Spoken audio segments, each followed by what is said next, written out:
Partnerem odcinka jest ZEM. Partnerem wyprawy jest serwis wakacje.pl.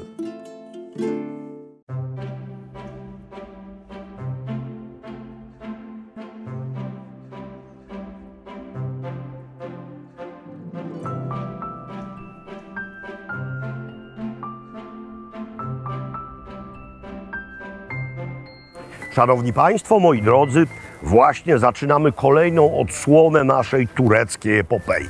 Wyruszyliśmy dzisiaj rano z Kapadocji, jedziemy do Izmiru, ale że to kawał drogi, postanowiliśmy zatrzymać się w tym właśnie mieście.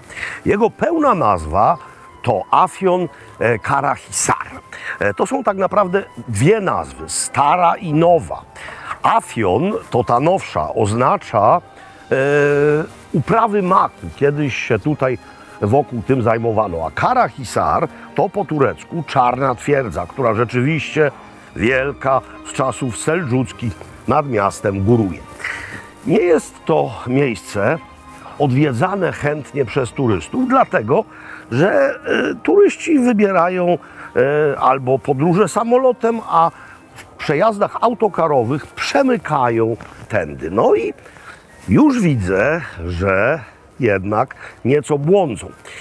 Dobra, jeszcze trochę historii. To jest z punktu widzenia tureckiego niezwykle ważne miejsce. Otóż I wojna światowa. Jak wiemy, Turcja była po stronie państw centralnych.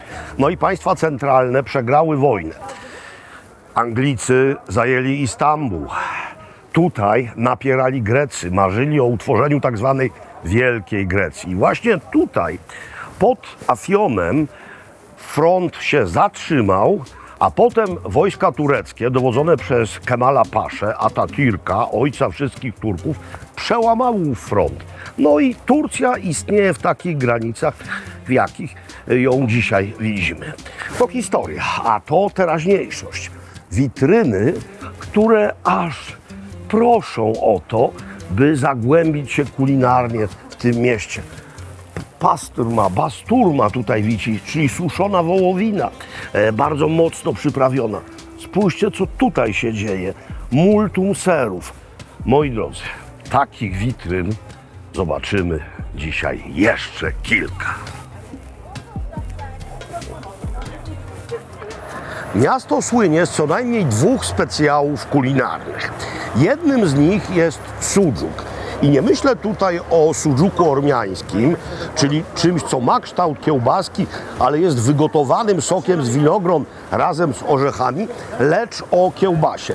Kiełbasie wołowej, znanej nie tylko w Turcji, również na Bałkanach, ale tutaj ów sudżuk przybiera niezwykłą postać. Mianowicie jest on, ta masa kiełbasiana jest formowana w taki kebabowy blok i przygotowywana tak jak dener kebab. Czyli widzicie, ów pionowy ruszt, odcina się takie płaty, no i najczęściej zawija w cienki placuszek. No i pan był tak dobry, że dostałem nieco tego do spróbowania.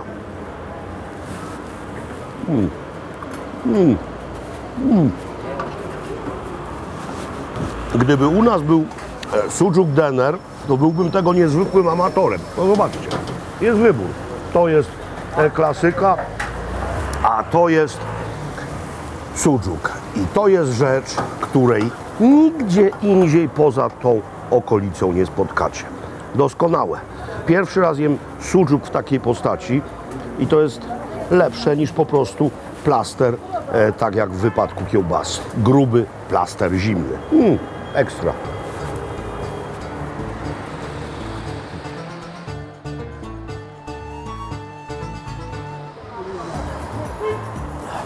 Będąc w Afionie, nie lekceważyłbym lokum, ponieważ ono właśnie stąd pochodzi. Stąd wysyłano je niegdyś na dwór sułtański. Zresztą bardzo śmieszna jest historia tego. To jest słodycz znana w Polsce pod nazwą rahat łukum. No i to jest po prostu przekręcona nazwa lokum. Rzecz, na którą nie ma w języku polskim dobrego odpowiednika. No bo można powiedzieć galaretka, ale nie jest to bardzo precyzyjne określenie.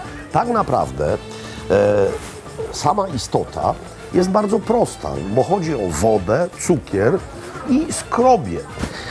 I w ten sposób to się zestala, ale są niezwykle ważne różne dodatki. No i tutaj widzimy prawdziwą orgię tego.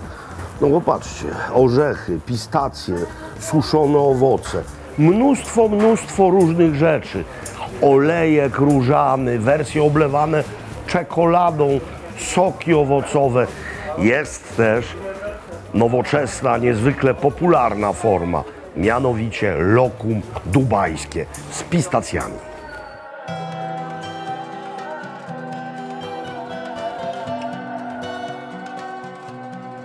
Tutejszą kulinarną słodką pieczęcią jest rodzaj ciastka o nazwie kadaif z kajmakiem. Pełna nazwa tego to kajmak ekmek kadaifi. I to jest wersja całkowicie klasyczna. Czyli mamy biszkopt, który jest, a jakże, nasączony syropem i skropiony wodą różaną. I do tego kajmak. Jak już pewnie wiecie, bo na pewno widzieliście przecież nasze odcinki bałkańskie, kajmak to ser pochodzący z Turcji i występujący również na Bałkanach. Bardzo gęsty, tłusty ser, podawany tam do czewapów, ale również występujący w wersji słodkiej. Jednakże ten kajmak stąd jest prawdziwym rarytasikiem. Mianowicie pochodzi od mleka bawolic. Tak, tutaj bawoły żyją, no i tak jak i we Włoszech, z tych bawołów pozyskuje się mleko, z żeńskich oczywiście osobniczek, no i z tego robiony jest kajmak, w tym wypadku słodzony. Jest bardzo mało słodki, ale to bardzo dobrze, gdyż to jest słodkie bardzo i to jest diabelnie pyszna kompozycja. Wspaniałe. W ogóle kajmak już sam w sobie, a ten bawoli pierwszy raz go jem, to jest rzecz no nieprawdopodobnie dobra. Równie dobra co tłusta.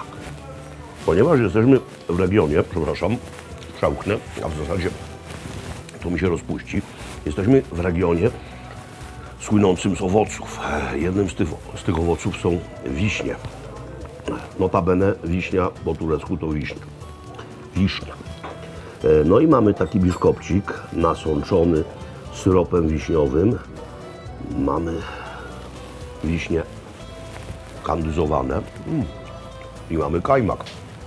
To jest dynia gotowana w syropie, posypana orzeszkami, również z kajmakiem. Moi drodzy, nie zjem tego wszystkiego, zjem tylko trochę, gdyż po czymś takim, miesiąc na siłowni, bez snu, to i tak mogłoby jeszcze być zbyt małe. Ale smak tego jest wart grzechu.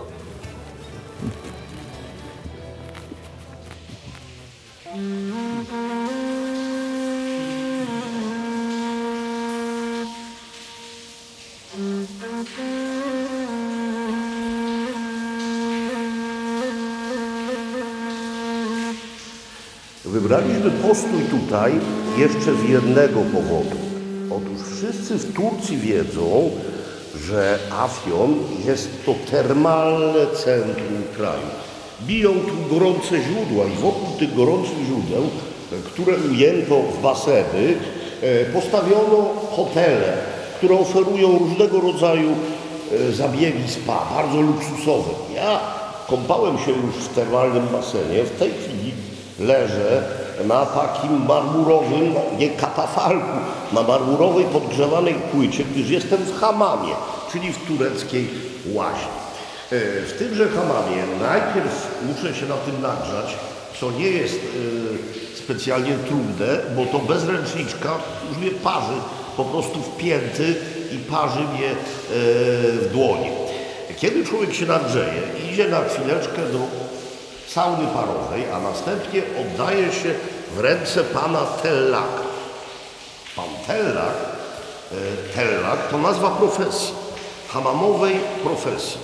Ten pan będzie przeprowadzał zabieg, czyli będzie robił mi rodzaj peelingu, szorował mnie pewnie taką ostrą rękawicą, namydlał, masował i spłukiwał. Już muszę stąd zdyniać, gdyż mnie po prostu całkowicie parzy. Idę zażyć kąpieli parowej i za chwilę widzimy się chyba w tym miejscu. Ale pewnie nie będę mógł nic powiedzieć. Ale wy to zobaczycie, aż nie stopy na to.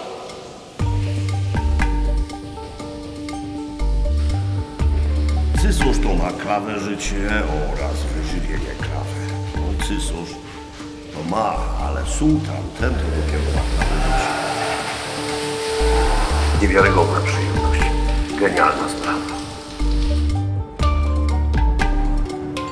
No i nareszcie jesteśmy, drodzy Państwo. Widzicie Morze Egejskie, a to oznacza, że dotarliśmy do Izmiru.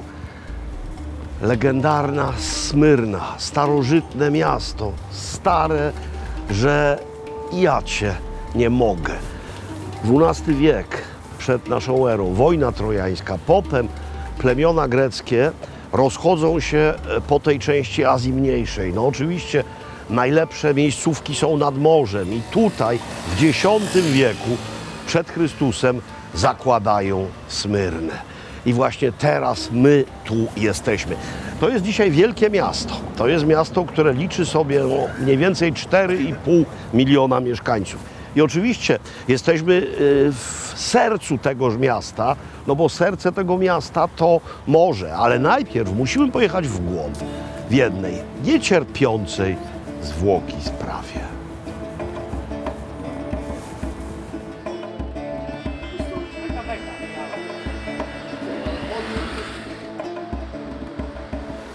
Panie i panowie, oto izmirski specjał nad specjałami, mianowicie kokorecz.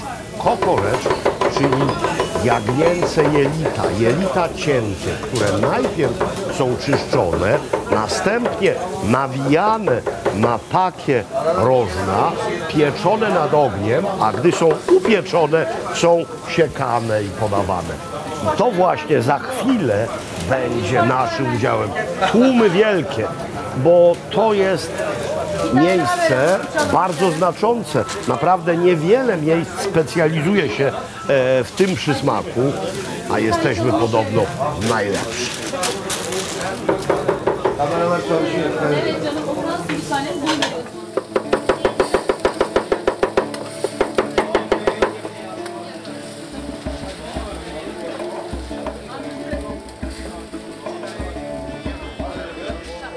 To jest najbardziej klasyczna forma podawania kokoreczu. Mianowicie w bułce, która też jest podpiekana, no i samemu się decyduje, czy chce się całą bułę, pół czy ćwierć. To jest, jak już widzieliście, siekane, przyprawione kminem, ale można sobie to doprawić. Mamy tutaj pulbiber kirmizi, czyli tą tłuczoną paprykę. Kminu jest dosyć, nic więcej mi nie potrzeba. I to jest to. Do tego można zamówić kokorecz pod postacią portion. To jest właśnie to, czyli na talerzu. Tak samo posiekane, bez bułki. Też to jest dla nas wszystkich. Posiekane, bez bułki, z pomidorami, przypieczoną cebulą i takim placuszkiem. To dostaliśmy od Państwa do spróbowania. To są jelita i inne podroby, te takie bardziej pękate, krótsze formy, które tam na ruszcie się kręciły. To jest właśnie to. Teraz można to przegryzać, a nawet trzeba to przegryzać. Mamy tutaj marynowaną ostrą paprykę i marynowane ogórki. No i mamy też coś, co nazywa się szalgam i jest sokiem z kiszonej, czerwonej rzepy. W smaku przypomina naprawdę bardzo nasz kiszony barszcz, tylko jest bardziej dzikie. No i tego z ajranem raczej łączyć nie należy, gdyż potem trzeba biec tam, gdzie król chadza. Ma najważniejsza rzecz, czyli klasycznie spróbuję tego z przodu.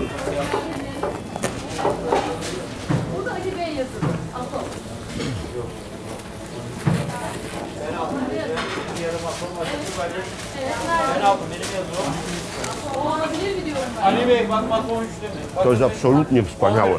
Ali Bey burada. Atom yok kalmadı. Piąta ćwiartka, czyli podroby i różne rzeczy, które człowiek zaczął jeść z biedy, są często znacznie lepsze niż polędwice i kotlety, a to Bir tane ton gitti oraya.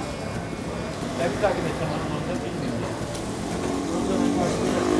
chrupiące, rozpływające się w ustach, lekko tłustawe, no po prostu doskonałe, doskonałe.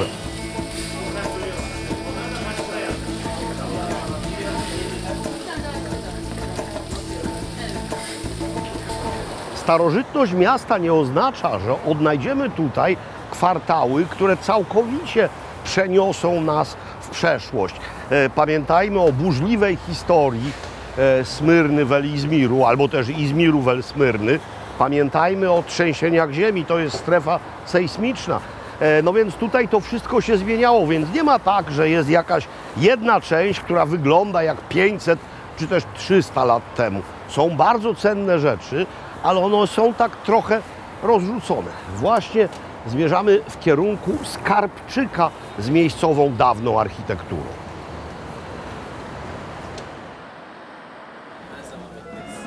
Życie Starego Miasta skupia się wokół bazaru. Bazar z XV wieku, z czasów osmańskich. Nazywa się Czucha Bedesteni. Czucha to takie słowo... O, ale przepraszam, co tam bazar? Teszykir. Co tam bazar? Jak mamy tutaj wielką specjalność, która tak naprawdę nie jest konsumowana w wielu innych miejscach na świecie. Mirabelki. Macie rację, niedojrzałe, ale właśnie takie zielone, niedojrzałe mirabelki się tutaj jada, traktując również jako posolone zakąskę do alkoholu. Nie solę, nie mam soli, więc nie mam też alkoholu. Jezu, przypominają mi się czasy dzieciństwa, jak się chodziło na grandę, na niedojrzały zielony agrest. Świetne, kwaśne, uwielbiam. Czucha Bedesteni, stary bazar. Mówiłem przed chwilą, że bazar jest z XV wieku. Jest to data umowna, bowiem skoro było tu morze, które się cofnęło i był port, to były też hale targowe. No prosto ze statków sprzedawano towary. No więc na przykład ta kolumna jest znacznie starsza. Ona jest z czasów bizantyjskich. Z kolei to, co mamy nad głową, pochodzi z wieku XVII. No to są po prostu warstwy, które się na siebie nakładały. Co jest fascynujące, że to w dalszym ciągu, chociaż nie jest przy morzu, pełni funkcje handlowe.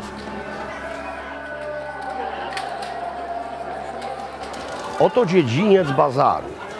Mieści się tutaj herbaciarnia i działa nieprzerwanie od kilkuset lat. Jest to bez wątpienia jeden z najstarszych gastronomicznych adresów w mieście.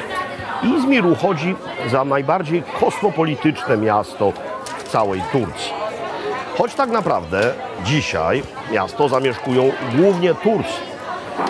Z dawnych nacji, które tu żyły, Greków zostało parę tysięcy, Żydów sefardyjskich zostało parę tysięcy, Ormian nie ma w ogóle. No to słów kilka o tych nacjach.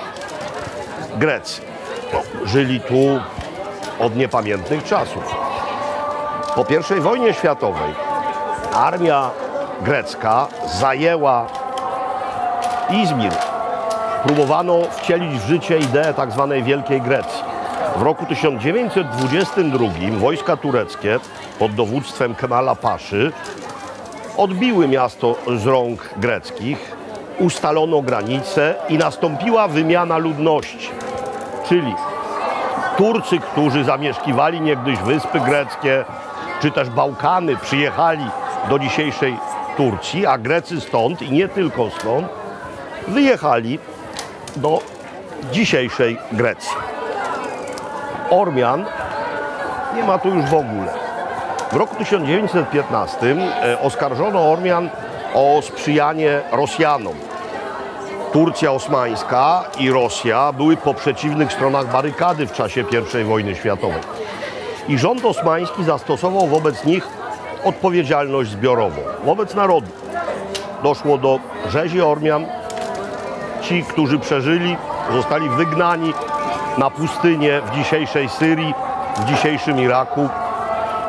Szacuje się, że przed wybuchem I wojny światowej w Turcji żyło ponad 2 miliony Ormian, a po zakończeniu I wojny światowej zostało ich mniej więcej 400 000. Ormianie mieszkają dzisiaj w Turcji, ale głównie w Stambule. Żydzi sefardyjscy to jest dłuższa historia i będziemy mieli jeszcze odpowiednie miejsce, by w tej sprawie rzec słów kilka. A teraz znowu łyk tej diabelnie dobrej herbaty, którą kiedyś popijali tutaj Turcy, Grecy, Ormianie, Żydzi i wszyscy inni, a dzisiaj piją ją ci, którzy mieszkają w Izmirze, ale noszą w sobie ową wielokulturową spuściznę miasta.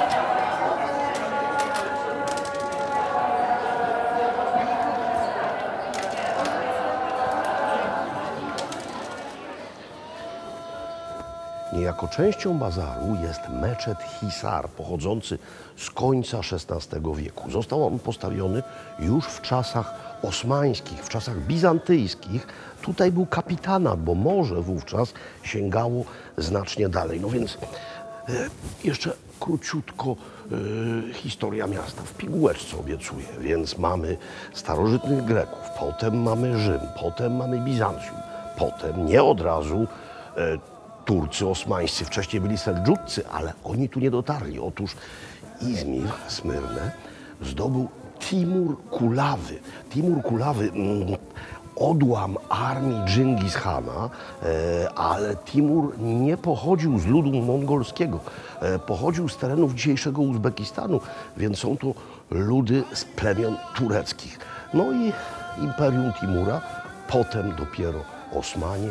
I to właśnie, tak jak postawiono, tak stoi. Środek w zasadzie bez wielkich zmian.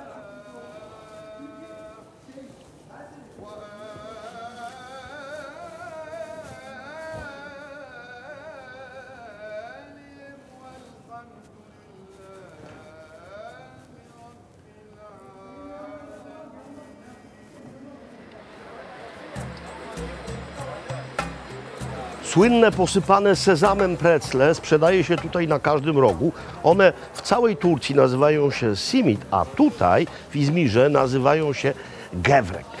No zresztą duch tego portowego miasta, które oferuje dobra z całego mikrokosmosu, unosi się w powietrzu. No, można tu kupić mnóstwo wspaniałych rzeczy. Suszone pestki, nie tylko słonecznik, również dynia. Dzięki temu miejscowi nie mają problemów z prostatą. Chlebek świętojański, ugotowany, doskonale działa na brzuszek. Pokazywałem wam pekmez w jednym z wcześniejszych odcinków. A tutaj widzę coś niezwykle interesującego. Potrzeba matką wynalazku. Dzisiaj świeże jarzyny są przez cały rok, ale kiedyś sezon na bakłażany się kończył. Zatem robiono właśnie coś takiego, czyli świeże bakłażany drążono, rozcinano i suszono.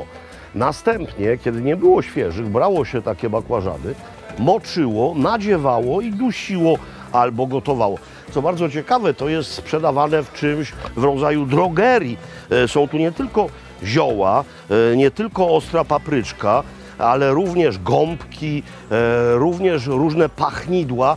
No i w ogóle w powietrzu unosi się taki zapach, że nie wiem, czy to no, trzeba zmieniać wodę parę razy, żeby pozbyć się tego drogeryjnego, zresztą przyjemnego, ale wcale nie kulinarnego zapachu. No idziemy dalej. Idziemy, a każdy tutaj coś oferuje. Każde stoisko ma coś nowego. Na przykład w tym rumienimy masło, wsypujemy kirmizi pulbiber, polewamy jogurt i wykańczamy wiele miejscowych dań. Jeśli z jakichś niezrozumiałych powodów nie lubicie jagnięcych jelic, to mam dla Was jeszcze jedną miejscową street foodową specjalność, mianowicie midie. Midie, czyli mule. Tych stoisk je oferujących jest tu bez liku. To są mule zrobione w bardzo specyficzny sposób. Otóż one są wcześniej ugotowane. Szykir.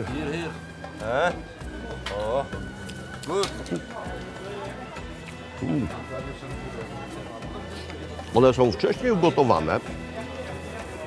Muszelka jest wypełniona gotowanym ryżem, który jest lekko pikantny. Następnie na tę kubkę ryżu kładzie się ową ugotowaną małżę, czy też owego ugotowanego małża, tak jest chyba poprawnie, skrapia sokiem z cytryny i je. W Bułgarii jadłem, zresztą tam midie się nazywają midi, to też była Turcja, Imperium Osmańskie przez długi czas, pierwszy raz w życiu w sposób, który również jest tutaj praktykowany. Mianowicie trzeba najpierw owe mule ugotować, wyjąć ze skorupek, następnie zrobić coś w rodzaju naleśnikowego ciasta, opanierować i usmażyć. A tutaj dokładnie to samo co tam. Tego jest naprawdę multum. Je się to tutaj na miejscu, albo też zabiera w torebkach do domu. Morski smak, lekka pikantność, kwaśność cytryny. Bardzo dobra rzecz. Jesteśmy w dzielnicy żydowskiej. Dzielnicy, którą zamieszkują nadal potomkowie ludzi takich, jak na przykład Dario Moreno. On znany jest powszechnie jako francuski wokalista i aktor, ale był sefardyjskim Żydem właśnie stąd. No i teraz historia taka sama jak w Sarajewie. Już Wam o tym co nieco wspominałem. Mamy rok 1492. Wówczas to po zakończonej rekonkwiście królowie katolicy hiszpańscy Izabela i Ferdynand wyrzucają z Hiszpanii Żydów sefardyjskich. I wówczas to ówczesny sułtan Bajazyt II mówi: no nie, tak mądrych i bogatych ludzi wygnać, przybywajcie do Imperium Osmańskiego. No i przybyli. Jeśli mówimy o terenach dzisiejszej Turcji, to najwięcej z nich przyjechało do właśnie tutaj do Izmiru. Jeśli mówimy o Turcji dawnej, to bardzo dużo ich jeszcze przyjechało do Salonik oraz do Sarajewa. Żyje ich już tutaj, jak wspominałem, niewielu, ale duch tej kultury cały czas unosi się w powietrzu. I ten niezwykły język, ladino, nikt inny na świecie nie mówi takim językiem. To jest archaiczny kastylijski, tak jakby Cervantes pisał. No i właśnie idziemy w bardzo ważne miejsce związane z niegdysiejszą aktywnością sefardyjską tutaj.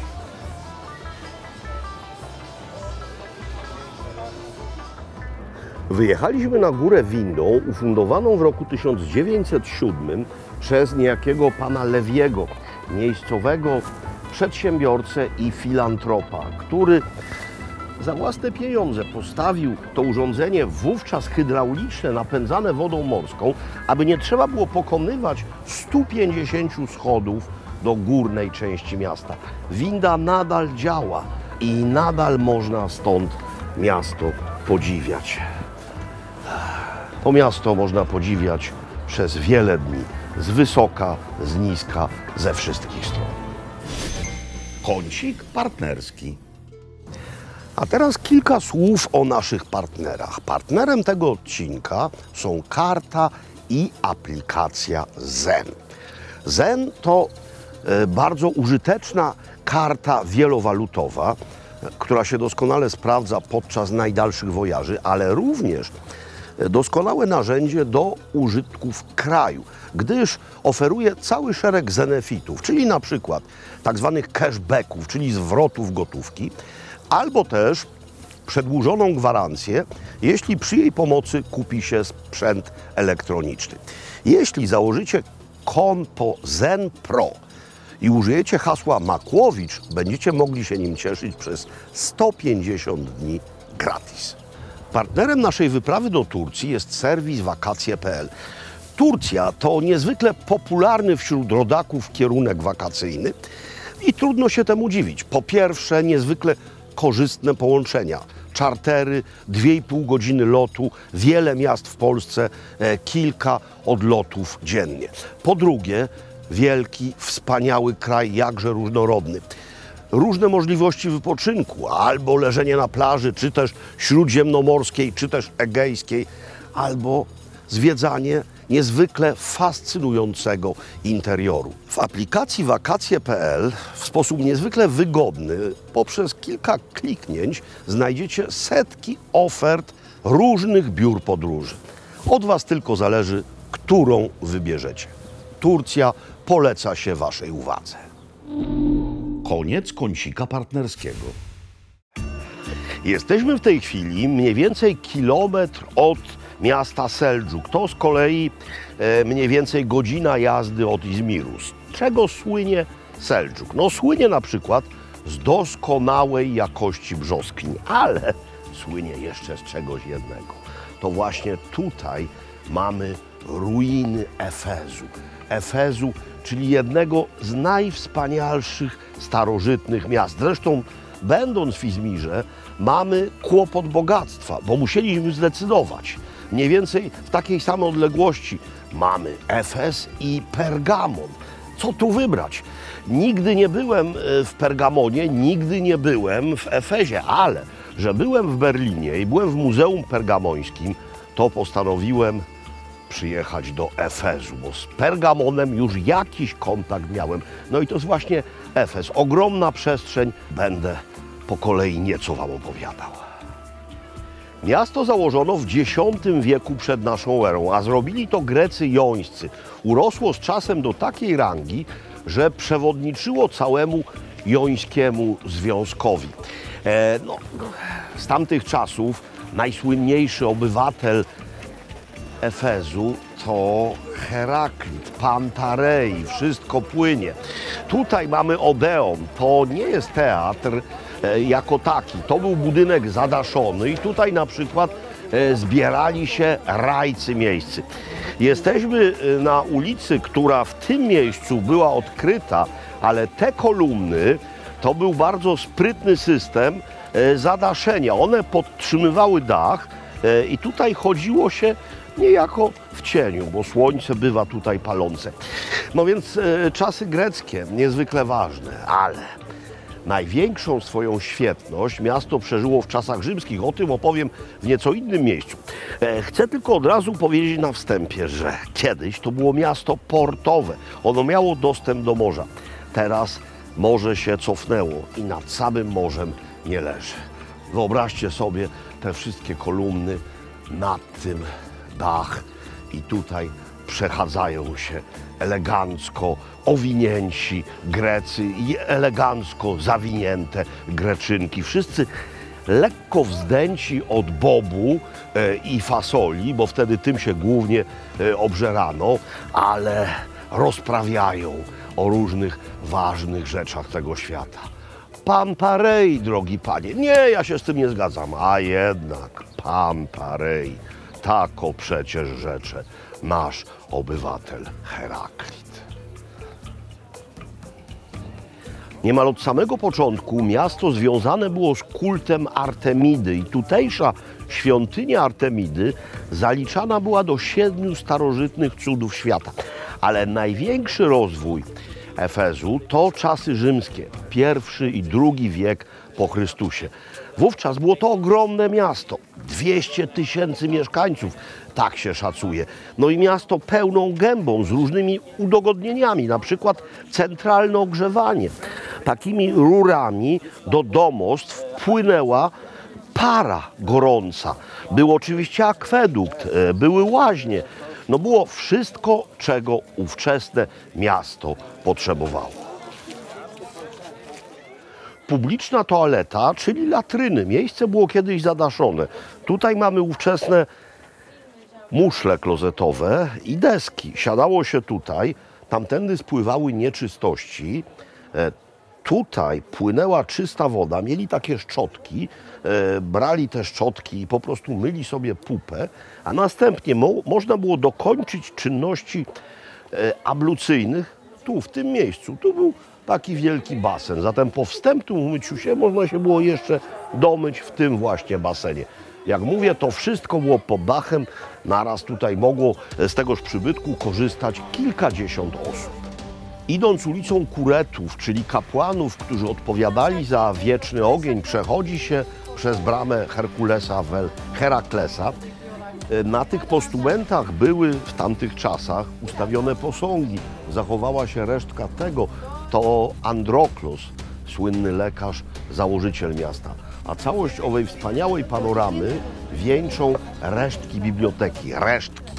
Ale po tych resztkach można sobie wyobrazić skalę i rozmach. Iście wielkomiejski. Pozostałości po bibliotece z bliska robią jeszcze większe wrażenie. Podobno na tym wzorowali się budowniczowie Petry, dzisiaj Jordania, bo to rzeczywiście jest dość podobna forma. Ale mamy tutaj jeszcze jedną ciekawostkę. Otóż tam taki łuk to jest wejście do tunelu, który dochodził do tego miejsca. A co było tutaj? Tu był dom publiczny. Zatem istnieje hipoteza, że niektórzy mieszkańcy wychodzili z domu, mówili, no to idziemy do biblioteki, pyk do tego tunelu i znajdowali się w tym oto przybytku. Miasto jest również niezwykle mocno związane z historią chrześcijaństwa. No właśnie tutaj, w tym teatrze nauczał Paweł z Tarsu, czyli późniejszy święty Paweł. Przecież list do Efezjan. Wszyscy znamy ów tekst, przynajmniej ze słyszenia niektórzy, ale to jest fragment naszej tradycji, naszej kultury. To jest pewnik. Święty Paweł był tutaj, był w tym teatrze, był tu nieraz. Natomiast jak mówi tradycja, i to już jest tylko tradycja, zaraz pod dawnym Efezem mamy dom, w którym miała mieszkać Maryja, Matka Jezusa. W czasach bizantyjskich, bo mamy tu również późniejsze symbole, bizantyjskie, chrześcijańskie właśnie. W czasach bizantyjskich miasto podupadło. Port się zamulił, morze przesunęło się później. Najpierw zamulony port, mieszkańcy zaczęli Efes opuszczać. Kiedy przybyli tutaj Turcy, Seldżudcy, to Efes był już niemal pusty. Właśnie nadszedł nasz ostatni wieczór w Izmirze i nasza ostatnia kolacja, nie tylko w Izmirze, ale również w Turcji. Byliśmy tutaj przez 2 dni i mam wrażenie, że ledwo liznęliśmy tego jakże fascynującego miasta z cudownymi okolicami. Efes, Pergamon, to wszystko tutaj na Was czeka. Mieliśmy ogromne szczęście, gdyż naszym przewodnikiem był wspaniały facet. Przewodnikiem nie tylko po Izmirze, w ogóle po całej Turcji podczas tego wyjazdu. I on właśnie na nas czeka. Czeka na nas Feyzi Çapar i będziemy jedli razem to, co z morza płynie. Na koniec miejscowa morska kuchnia. Var bunun. Porsiyonda ne kadar veriyorsunuz? Porsiyonda 2 kilogram bir şey olduğu için siz kaç tane yiyorsanız tartılıyor. O zaman na osoby ile właśnie? Bo one mierzą mi tak to jest. No ja wiem, ale ile? Jak 2, 3, znaczy 2 za mało, 3 idealne moim zdaniem. No okej, no to 3 na Dla ciebie osobę. 3. No to myślę, że dla wszystkich. A chyba, że weźmiemy jeszcze coś innego, no ale to jest super. Czy jak to jest, to ja też tak. Nie, to jest najlepsze. Znaczy ja jem 2. Ja też zjem Dwie, 2. no to Ale weźmy Każdemu to 2 może. każdemu po 2 Tak. i coś jeszcze. Nie wiem, Nie, to jest okej? Wielki? Tak, to jest okej. To ja nie wiem więcej niż 2. Wielki. Andrzejko, a ty? 2 czy 3? Altı karbon, iri. A bardzo mi 4 rola. A, Evet. To jest klasyka. to jest klasyka. To jest najstarsza, ale to już moda przeszła, powiedzmy. A teraz No właśnie widziałem, wszyscy mają to. to jest, wszyscy teraz właśnie tego piją, tego, rakia. Salatası Nie wiem. mı onların çoban salatası? Może ty wybierasz sobie. Tamam. Jedno Tak, to jest to. Çekmek istiyorsa Za, sürümü çekiyor. orada bak çok güzel viski çeşitleri var. Orayı da çekebilir Yok ya. canım o bizim kültürden değil.